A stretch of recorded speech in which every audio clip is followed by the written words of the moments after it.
Morning world, it's 8:45, it's the 16th of August. I was going to do a follow-up to yesterday's video on Ceres because it got so many nice comments, thank you. But enough people have been asking me over time to look at grand crosses, and particularly 99. What's a grand cross?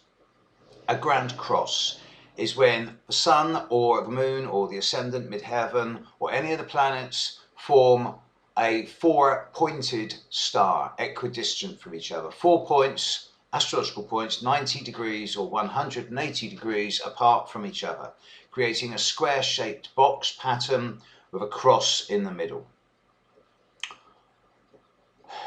The easiest way to differentiate between positive and hard aspects, if you take a crystal that's got triangles in it and you shine a light through it, that light stays in the crystal and bounces all the way around the 3 or 6 or 9 pointed stars.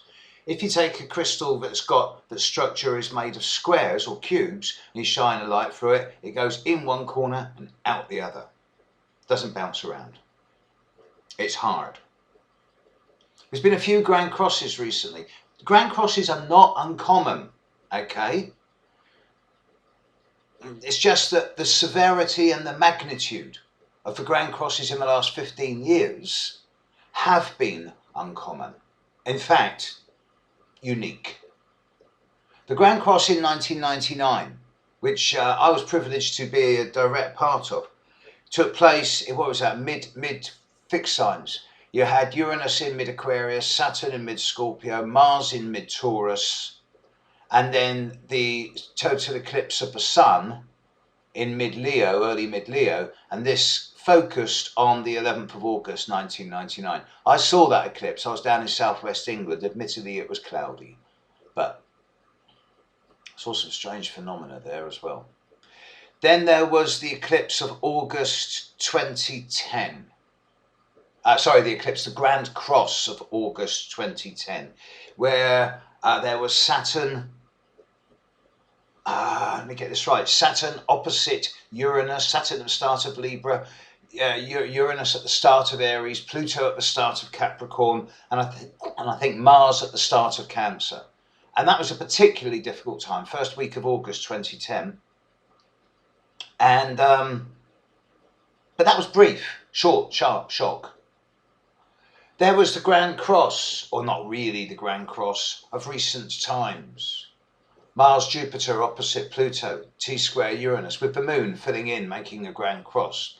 But also in recent times we've had the 6-pointed star, equally strong as recent Grand Crosses.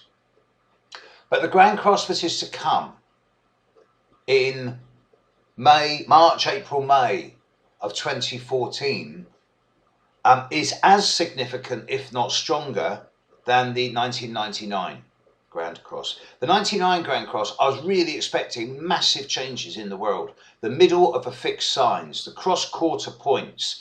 This Grand Cross in 99 landed on the Beltane, Samhain, Lammas and Imbolc points. So I was thinking there would be massive changes in the world, and instead nothing happened. But what I did find is that 25 to 30% of my clients went through massive life changes at that time, which are still resonating today.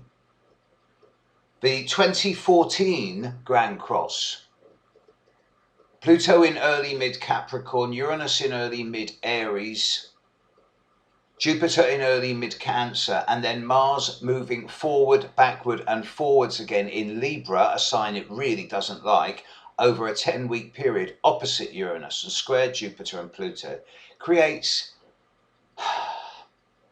a warlike pattern. And it's too early or too soon to say how this is likely to manifest. So I'm not going to preach or prognosticate on it, except to say that it will represent not just a time of personal challenge for many of us, but also global challenge. And it is going to affect a large number of us. That's to come. Grand Crosses are not to be trifled with. They are not a point of negotiation. You cannot compromise. It is do or die. It is absolute. It is sharp. You have to make choices. Things change. And sometimes it's better to act than it is to react. Because at the end of the day, one planet, 7 billion different worlds, And in your world, are you the puppet master or are you dancing to someone else's strings? When there's a grand cross, many people have to deal with what I see as nexus or choice points. So look back over the times I've mentioned and see how life changes. Catch you later. Bye.